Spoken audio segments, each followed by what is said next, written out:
The Nyanga Community Policing Forum is concerned about escalating violence in the area, it says, after 4 people were shot dead over the weekend. 3 children and a man were fatally wounded after gunmen opened fire at a barber shop in Khayelitsha on Saturday.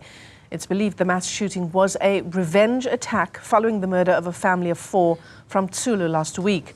This has raised questions yet again about the efficacy of current policing strategies in townships and in informal settlements.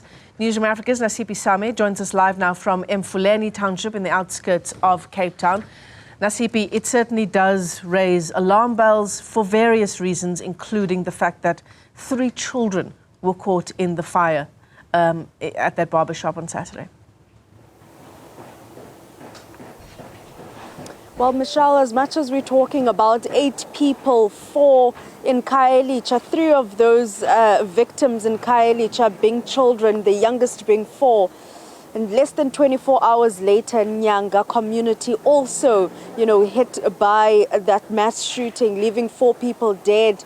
The commissioner also indicating to us that prior to the mass shooting in Khayelitsha on Saturday, that there was a double murder, and they have taken people in for questioning, and hopefully those interrogations will lead to some sort of arrest. He also indicates that there's a concerning trend that they have noticed as SAPS, where there are planned and targeted hits on people. And he also in the same breath says them as the police in the Western Cape do have a firm grip on crime and dealing and decreasing crime in this community. However, as you put it, this past weekend alone, one then asked the question, do the police have a plan when it comes to reducing crime? I'm joined now by Ubonga from the Social Justice Coalition, who's a political educator there. But Bonga, I'm sure you've seen the headlines by now. The community of Khayelitsha, Nyanga, gripped by mass shootings. Do you think that this could have been avoided? Yes, most definitely. I think that this could have been avoided. These were senseless killings that the SAPS, together with other spheres of government, could have prevented. Especially in these areas, you'd find that there are no CCTV cameras. Had a similar incident happened in affluent areas such as Randaphosh, at least perpetrators would be either captured on CCTV, and that somehow would assist police with the investigation. But in Khayelitsha, because of there's fewer police resources and CCTV cameras that are functioning, this actually means that the detectives that are assigned to such cases are going to struggle, and sometimes the cases could go cold for quite months and even years. Bonga, we've seen since April up until now, this past weekend, 20 people gunned down in mass shootings in both Khayelitsha and Nyanga. What more can then be done?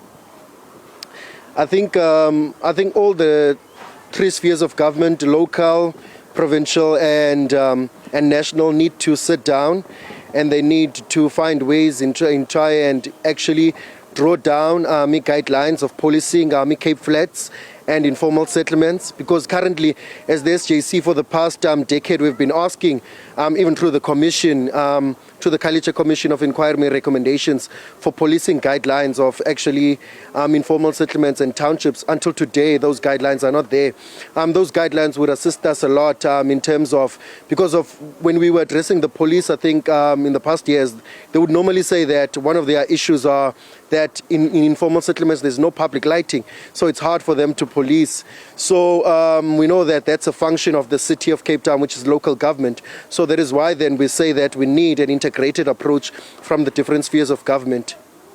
And that all, Bonga, would you then say that that would instill a little bit of faith or sense of relief in these communities? I mean, speaking to the families on Saturday or Sunday morning, many of them highlighting how fearful they are.